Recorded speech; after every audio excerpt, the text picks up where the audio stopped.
Hey Golf Gang, and welcome back to the build a day, or 2 a day at the moment because of 3.17 on the horizon.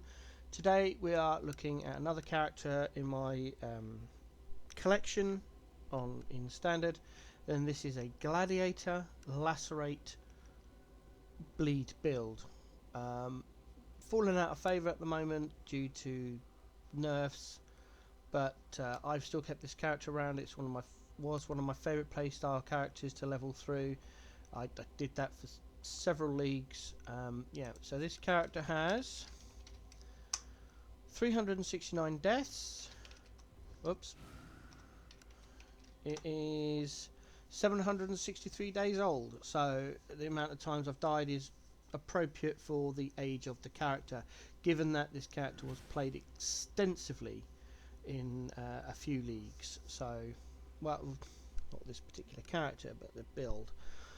Anyway, now I've got put my foot in my mouth about that. Let's have a look at the MTX. So on this character we have got the Crusader hood, the Carnage body armor, Crusader gloves, Blood Guardian boots, Ultimate Chaos footprints, Insatiable Malice portrait frame, Malice cloak attachment, Holy eyes, Malice weapon skin, and Doomcrow weapon effect on both weapons.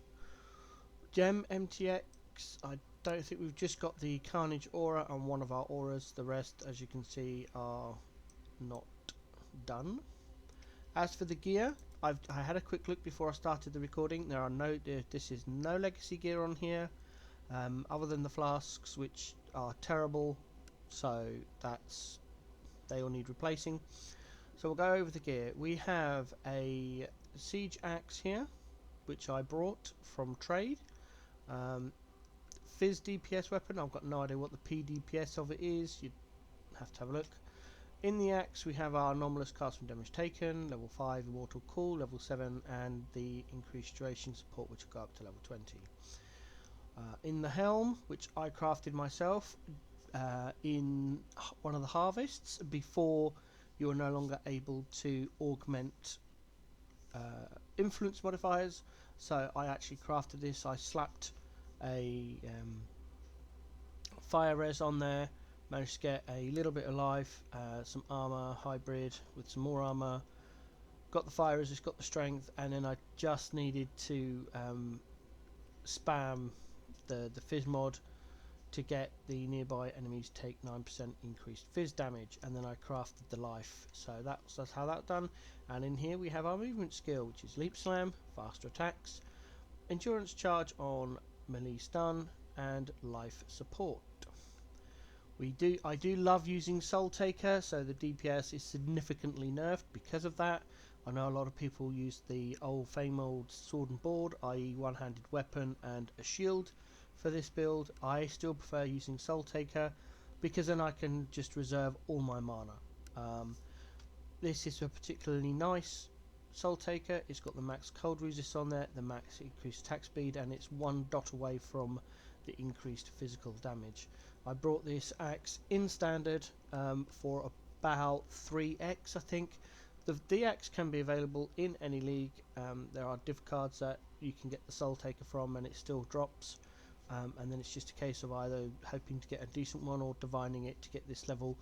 With the 26% quality is obviously from Hillock in the Betrayal.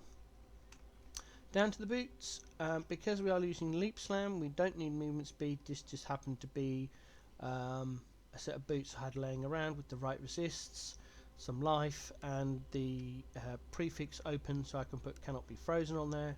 I'm thinking of changing that and then just putting something else on there, but cannot be frozen is so handy for this character. In here we've got our Dread Banner, we have our Vitality, which is still leveling up. I'm trying to get it to the point where I've reserved a lot of mana, but I've still been able to use my Ancestral Wartreef for 14 mana, because Ancestral Wartreef is in here with multiple totems, so I cannot life tap any of this. In the gloves we've got our main auras, so we've got Pride, Flesh and Stone, and Blood and Sand. and then an Enlighten level 3.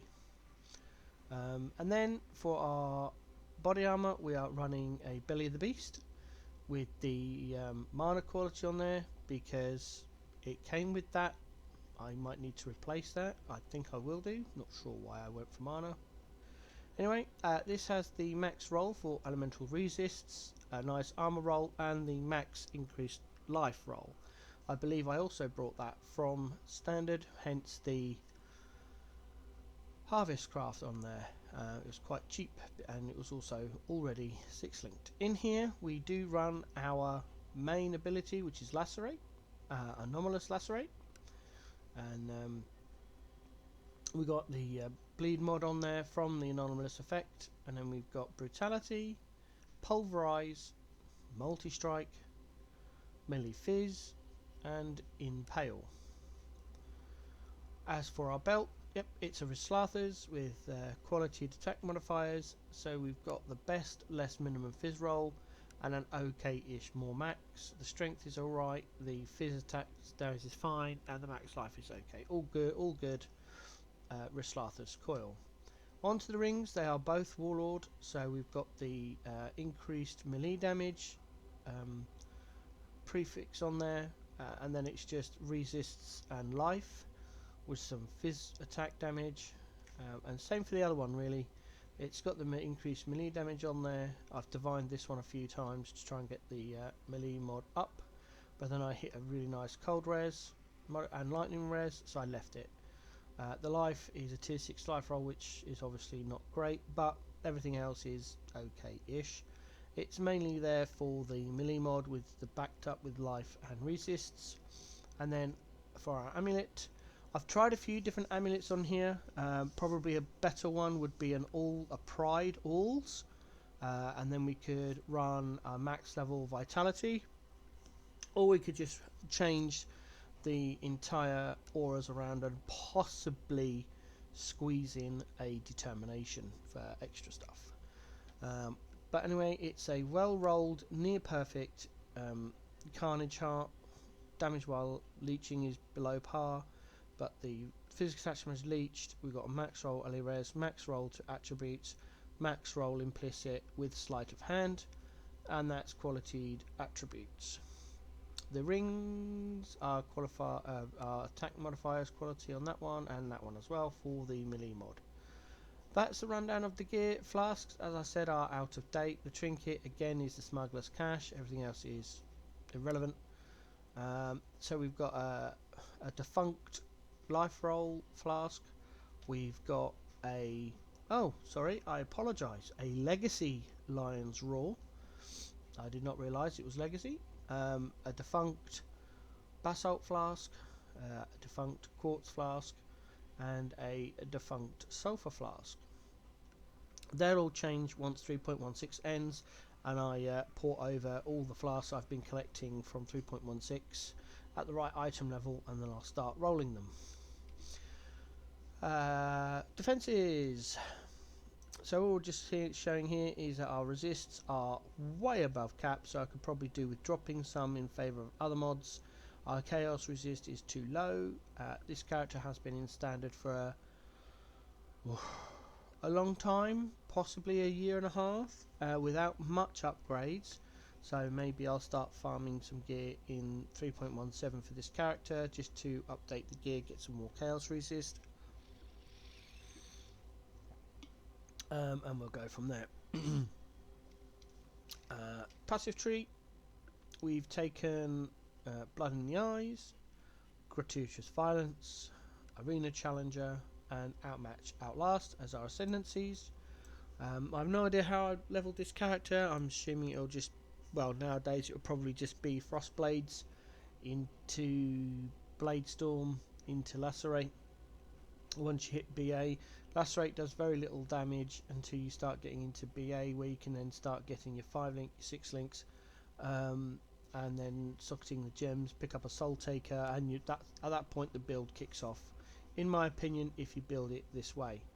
So we've come down here, we get the armor evasion and life nodes, we go for Master of Arena, Bravery, Art of the Gladiator, Dervish. Down here we socket in a corrupted blood jewel with some strength, dex, attack speed, life and damage.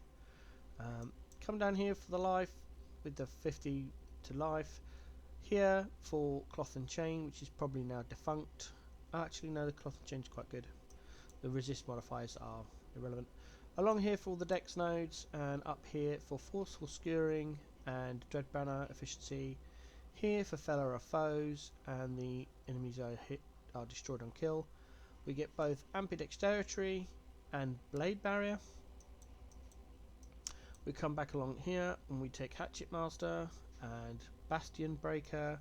Up here for Champion of the Cause and 8% increased damage for Aura or / Herald skills. Get Bloodless so enemies can't leech from us, and the life increase is nice as well. Up round the corner, RT, all of the cleaving and slaughter with the increased damage while in blood stance / sand stance. We stay in blood stance for increased damage. Savage wounds, barbarism down through here for the strong arm and born to fight, heart of warrior, warrior's blood, and down here through for lust for carnage, and then 30% increased damage while leeching. Down to the cluster jewel, we've got 12% increased damage with hits and ailments from axe / swords with Feed the Fury, martial prowess. That should be a triple rolled with another passive that will probably work. I haven't updated the cluster jewel in a long time. So we've taken Feed the Fury and martial prowess, and then we've taken a area damage medium cluster with powerful assault and towering threat. So we've got more area damage and knockback, and then we've got the life and area effect. We've all got in there a Crimson Jewel with melee damage, attack speed, life and more attack speed.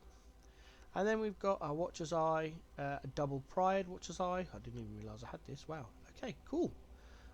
Max rolled life and energy shield. Not sure the energy shield. I think I was just going for the max life, and this happened to be the cheapest one on the market. Double Pride. Yeah, so that's the passive tree. Let's throw in, as per normal, a tier 13 white rolled map.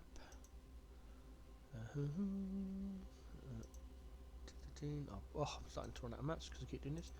Glacial will do. Use some of the soul fight missions just so I don't get anything procced I don't like. So with this build, we'll just kind of run through, activate Blood Rage, and just kill stuff. The flasks are not automated because I don't have enough instilling orbs in standard. Hence why damage, etc. defences are going to be lackluster. As I said, this build is usually done with a shield. You get more defensive, and you can get a better PDS weapon. As I said, the way I've seen it done is people then start throwing on channeling, less mana channeling, mana crafts on rings and jewellery. Whereas the way I do it, you're taking a little bit of a hit on the damage, but you never have to worry about mana at all. So you can then use all your entire mana pool for dodge that. Come on, dodge that. There we go. For auras, something like pulverized and vitality. You just have to be careful that you're still using mana for your ability. A life tap might be a better way of doing it, because then you could drop the soul taker and then you just lacerates on life tap. Something I might think about once. 3.17. Have I lost my blood rage again? Yes, that's better. Blood rage fell off, I think. There we go, straight into the boss. Oh god. No thank you. We are not having a ghosted glacial boss, thank you very much.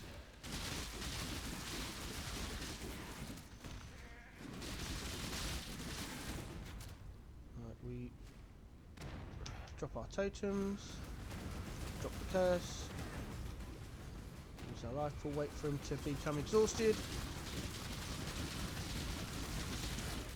And there we go. Job's a good one.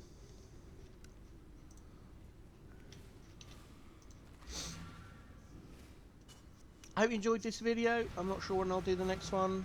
Maybe tonight or later in this day, about 10 hours or so. Maybe tomorrow. I'll have to look to see how many more I've got to do. I've got one of each Ascendancy other than the Necromancer because I hate anything to do with minions. Minion builds that rely on minions to damage. I do have a Dominating Blow character, but it's not technically minions. I prefer either minions that summon, like the heralds from Dominating Blow, or perma minions. And temp minions, just I hate builds like that. I hate using Desecrate Dead, so I know that is an awesome build, but again I hate it. And I've looked over the Necromancer setup.